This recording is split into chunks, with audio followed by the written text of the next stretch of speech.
Hello, thanks for joining me. I wanted to talk briefly about sleep. So it is no doubt that most people these days do not get the amount of sleep or the quality of sleep that they should be getting. A lot of this is due to, of course, our modern world and everything just constantly going. There's never a stopping point. And so we really sometimes have to focus in on how to get better sleep. And especially around the holidays when things can be stressful for a lot of people, this is even more important. So let's talk about sleep. How do we get more sleep? Well, okay, first of all, how much sleep is enough sleep, according to the research? According to the research, 7 to 9 hours is ideal. Of course, 8 being the perfect number. If you can get 8 straight hours of uninterrupted sleep, that is the most ideal for the human race in general. There are caveats to this. If you are a growing child, of course, you require more sleep because your body is growing, so it needs more rest. Rest actually helps with growth. And as you may know, if you are an avid exerciser, rest also helps grow muscle. So it is important to get extra sleep if you are growing, actively growing up until probably about age 18 or so. And this will kind of wax and wane throughout the years. Your body will kind of tell you what you need as you go. And then if you're really stressing your body with lots of exercise or extra movement and activity in your day that you're not normally used to.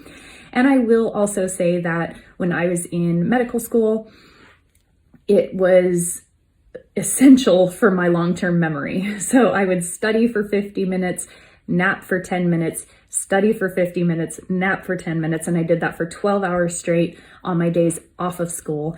And so those tiny little naps actually helped my information process into my long-term memory. So that can be helpful as well in those scenarios. Now, how do we get this sleep? That's what everybody wants to know. Well, there's a couple things. We need to decrease our caffeine intake, get rid of nicotine intake if you're smoking or in any way getting nicotine. Those are huge. We've got to nearly eliminate them, if not completely eliminate them. If you do drink caffeine, it needs to be first thing in the morning and then stop, because we don't want anything after the morning hours, because that will potentially take you into the evening and keep you awake.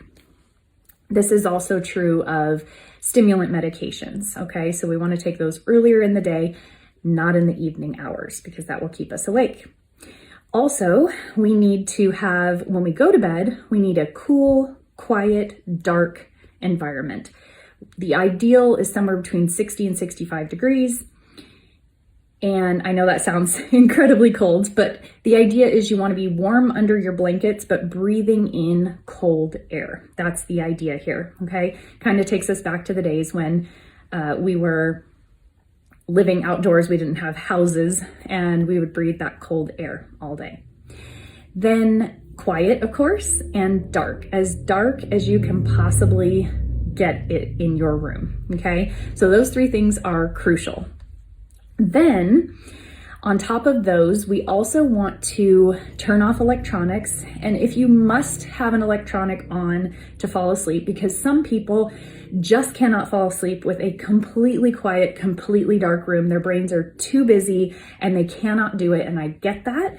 So if you have to have an electronic on, the further it is away from you, the better. So phone is worst because it's like right here, and then computer is the next worst, if that makes sense, because it's usually about a foot or 2 away from you, probably 2 feet. And then TV is best because TV is on the wall across the room. Typically it is the furthest away, and so it emits the least amount of light. I will also say, put your settings at a dimmer setting, whether it's your phone, your computer, or your TV.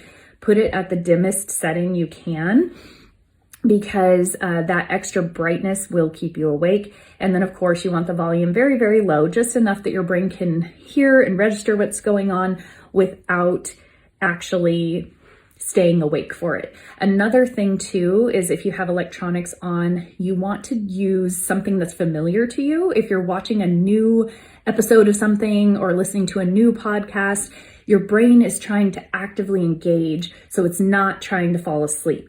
We want to watch something or listen to something that is so dull that we've heard or seen a million times that our brain can just lull off to sleep because it's familiar. Okay, so that if you have to use electronics, that's the way to do that. So what questions do you have? And also limit fluid intake like an hour or two before bed. Otherwise, you will be getting up in the middle of the night to go pee, which of course disturbs your sleep cycle even more. I feel like I'm forgetting something. If I think of it, I'll make another video for you guys. There's so much to know about sleep, and I don't even know it all. I'm not the sleep expert, but I do know a lot. And I help my patients with this all the time. So those are the basics, and maybe I'll make a second video with some other information as well, some detailed information. But if you have questions, post them below and I will get to those comments and maybe make another video regarding the answers to those questions. And let me know if this was helpful to you. What was a good takeaway for you? Something that maybe you're going to implement in your routine. All right, until next time, I will see you later. Mwah. Take care.